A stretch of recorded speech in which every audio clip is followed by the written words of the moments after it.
নমস্কার বন্ধুরা, ঘরকন্যার খুঁটিনাটিতে স্বাগত জানাই। জয় জগন্নাথ।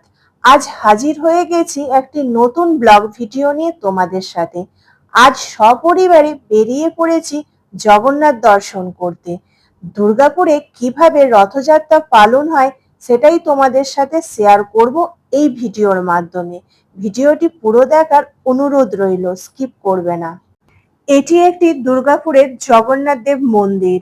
সারা বছর জগন্নাথ, বলরাম আর বোন সুভদ্রা এই মন্দিরে বিরাজ করে। সেটি প্রথমে তোমাদের সাথে চারিদিক পরিদর্শন করে দেখাবো। এই মন্দিরে আজ কত লোকের সমারোহ! সবাই এসে মিলিত হয়েছে এই মন্দিরে জগন্নাথ দেবের দর্শন পাওয়ার জন্য। এখান থেকে রথযাত্রা শুরু হবে। এই মন্দির থেকে যাবে রথে চড়ে জগন্নাথ, বলরাম আর বোন সুভদ্রা চিত্রালয়ের মেলা ময়দানে, যেখানে 7 দিন থাকার পর উল্টো রথের দিন এই মন্দিরে ফিরে আসবে। দুর্গাপুরের চিত্রালয়ের মেলা ময়দানে কিভাবে জগন্নাথ, বলরাম আর বোন সুভদ্রাকে রথ থেকে নামানো হবে, কোথায় রাখা হবে, সেই সমস্ত এই ভিডিওর মাধ্যমে তুলে ধরবো। প্রচন্ড ভিড় হয়েছিল, কিছু ভিডিও ঠিকঠাক ভাবে তোলা যায়নি, তাও যতটা সম্ভব তুলে ধরার চেষ্টা করেছি তোমাদের সাথে। কিভাবে জগন্নাথ দেবের উৎপত্তি আর কিভাবে প্রাণ প্রতিষ্ঠা হয়েছে সেই সমস্ত কাহিনীও আমি তুলে ধরবো এই ভিডিওর মাধ্যমে। রথের নামকরণ: জগন্নাথের রথের নাম হচ্ছে নন্দীঘোষ, বলরামের রথের নাম হচ্ছে তালধ্বজ এবং সুভদ্রার রথের নাম হচ্ছে দর্পদলন। রথের বৈশিষ্ট্য: প্রত্যেকটি রথের নিজস্ব বৈশিষ্ট্য রয়েছে, যেমন রথের কাঠ, রং এবং অন্যান্য সজ্জা। ঐতিহাসিক প্রেক্ষাপট: রথযাত্রা উৎসবটি প্রাচীনকাল থেকে চলে আসছে।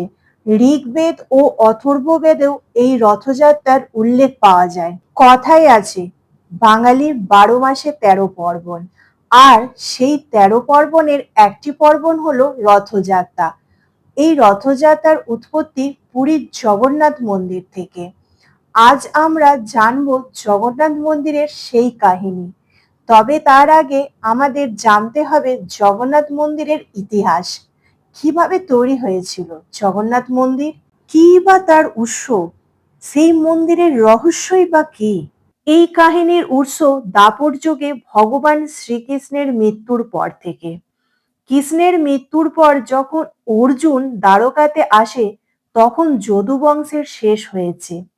অর্জুন কৃষ্ণের দেহ সৎকারের কাজ করার পর দেখেন দেহ তো সম্পূর্ণরূপে ভস্মীভূত হয়ে গিয়েছে, কিন্তু তার হৃদয় তখনও নীল রূপে জ্বলছে। আর তখন অর্জুন সেই জ্বলন্ত হৃৎপিণ্ড জলে ভাসিয়ে দ্বারকার শিশু ও মহিলাদের নিয়ে হস্তিনাপুরে চলে যান। ভগবান শ্রীকৃষ্ণের জ্বলন্ত হৃৎপিণ্ড সাগরের নিচে গিয়ে লোহার রডে পরিণত হয়ে যায়। অন্যদিকে ভগবান বিষ্ণুর পরম ভক্ত মহারাজ ইন্দ্রদম্নের স্বপ্নাদেশ পান, নীলমাধব রূপে তার কাছে আসতে চান। তারপর তিনি পাগলের মতন চতুর্দিক শ্রী বিষ্ণুর নীলমাধব মূর্তি সন্ধান করতে থাকেন। অবশেষে একদিন সমুদ্রের তীরে তিনি শ্রী বিষ্ণুর নীলমাধব মূর্তি দেখতে পান। সেখানেই নীলমাধব মূর্তির মন্দির স্থাপন করবেন। এরপর একদিন সমুদ্রের জলে স্নান করার সময় তিনি দেখেন একটি নরম লোহার টুকরো ভেসে যাচ্ছে। তিনি লোহার টুকরোটি হাতে নিতে এক দৈববাণী শুনতে পান। তিনি শোনেন, এই নরম লোহার টুকরোটি ভগবান শ্রীকৃষ্ণের হৃদয় এবং এটি পৃথিবীতে বারবারের জন্য থাকবে।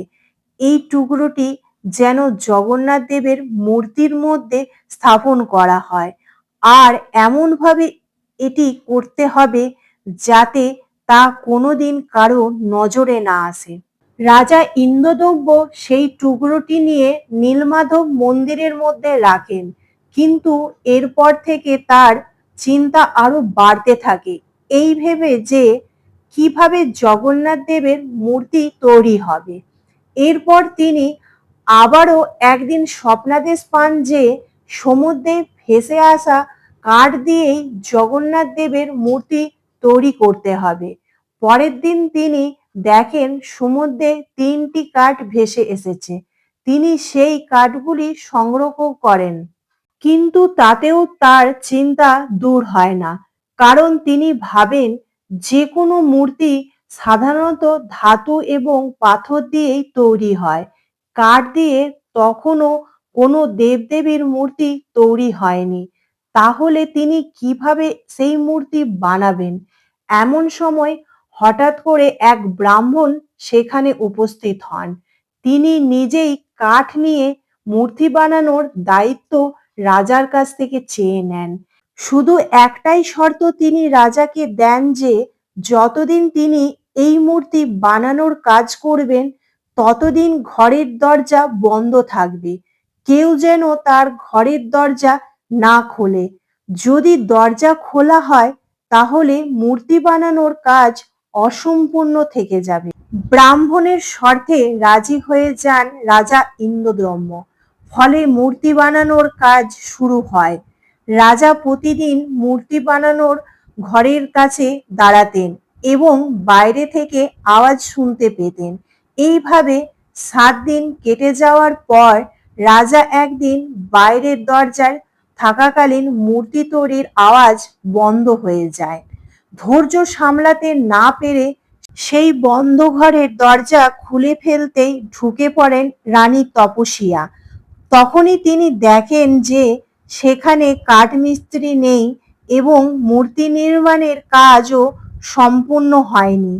মূর্তির হাত গড়ার কাজ তখনও বাকি রয়েছে। এতে রাজার চিন্তা আরো বেড়ে যায়।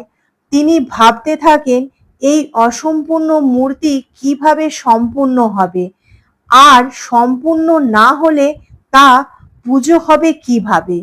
ঠিক তখনই নারদ মুনির আবির্ভাব হয়। তিনি রাজাকে জানান যে এইরকমই এক অর্ধসমাপ্ত মূর্তি স্বর্গে স্বীকৃত রূপ, তাই সেই মূর্তির পুজো করলে তা মর্তে স্বীকৃতি পাবে। নারদের কথা শুনে রাজা তখনই সেই অর্ধসমাপ্ত মূর্তির পুজো শুরু করেন। সেই সঙ্গে সমুদ্রে ভেসে আসা নরম লোহার টুকরোটি জগন্নাথ মূর্তির মধ্যে প্রতিষ্ঠাতা করেন। এইভাবে স্থাপন করেন, যা আজ পর্যন্ত সকলের দৃষ্টির আড়ালে রয়েছে। রথযাত্রা একটি হিন্দু উৎসব, যা প্রধানত ভগবান জগন্নাথ, তার ভাই বলরাম এবং বোন সুভদ্রার উদ্দেশ্যে পালিত হয়। এই উৎসবটি পুরীর জগন্নাথ মন্দির থেকে শুরু হয়ে গন্ডিচা মন্দিরে পর্যন্ত যায় এবং সেখানে কিছুদিন থাকার পর আবার মূল মন্দিরে ফিরে আসে। রথযাত্রা মূলত ভগবান শ্রীকৃষ্ণের বৃন্দাবন প্রত্যাবর্তনের স্মরণে পালিত হয়। রথযাত্রা উৎসবটি মূলত বৈশিষ্ট্য হলো 3টি বিশাল কাঠের রথ, যা জগন্নাথ, বলরাম ও সুভদ্রার মূর্তি বহন করে। এই রথগুলি ভক্তরা দড়ি দিয়ে টেনে নিয়ে যায়। পুরীর রথযাত্রা ভারতের এবং বিশ্বের বিভিন্ন স্থানে পালিত হয়। এটি উড়িষ্যার বৃহত্তম ধর্মীয় সমাবেশগুলির মধ্যে একটি। পুরাণ অনুসারে রথযাত্রার উৎপত্তি রানী গুন্ডিচার অনুরোধ থেকে, যিনি চেয়েছিলেন সমাজের সমস্ত স্তরের মানুষ, এমনকি যারা মন্দিরে প্রবেশ করতে পারে না, তারাও যেন ভগবান জগন্নাথের দর্শন লাভ করতে পারে।